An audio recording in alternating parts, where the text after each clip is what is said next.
சென்னையில ஒரு பப்புல நடந்த ஒரு பிரச்சனைனால இன்னைக்கு தமிழ் சினிமாவே கொஞ்சம் ஆட்டம் கண்டு இருக்கு அப்படின்றது சொன்னா கேட்கவே ஷாக்கிங்கா இருக்குல்ல. ஆமாங்க, இன்னைக்கு நம்ம பார்க்க போறது என்னன்னா ஆக்டர் ஸ்ரீகாந்தோட கேஸ் தான். ஸோ அவர் அரெஸ்ட் செய்யப்பட்டிருக்காரு. அவர் ஏன் அரெஸ்ட் செய்யப்பட்டிருக்காருன்னா அவர் கொகைன் கன்சியூம் பண்ணியிருக்காரு அப்படின்னு சொல்லி அவரோட பிளட்டோட டெஸ்ட்ல தெரிஞ்சிருக்கு. ஸோ இதனால ஆக்டர் ஸ்ரீகாந்த் அவர்கள் அரெஸ்ட் செய்யப்பட்டிருக்காரு. இந்த ஸ்ரீகாந்த் அவர்களுக்கு கொகைன் கொடுத்த இந்த கொகைன் டீலர் இன்வெஸ்டிகேஷன் பண்ணும்போது அவர் இன்னும் பெரிய ஒரு ஷாக்கிங் இன்ஃபர்மேஷன்லாம் சொல்லிட்டு இருக்காரு. அது என்ன விஷயம் தெரியுமா?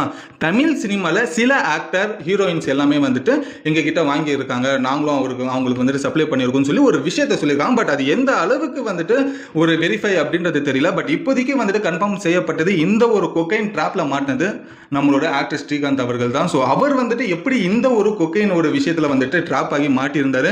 இப்போ மாட்டினதுக்கு அப்புறமா போலீஸ் கிட்ட அவர் என்ன மாதிரி இன்ஃபர்மேஷன் எல்லாம் சொன்னாரு, ஸோ அவருக்கு எப்படி இந்த ஒரு விஷயம் கான்டாக்ட் எல்லாம் கிடைச்சது அப்படின்றது ஏகப்பட்ட விஷயங்களை ஓப்பனா போலீஸ் கிட்ட சொல்லியிருக்காரு. ஸோ அந்த ஒரு விஷயம் போலீஸ்க்கு தெரிஞ்சதுக்கு அப்புறமா ஒரு விஷயம் மட்டும்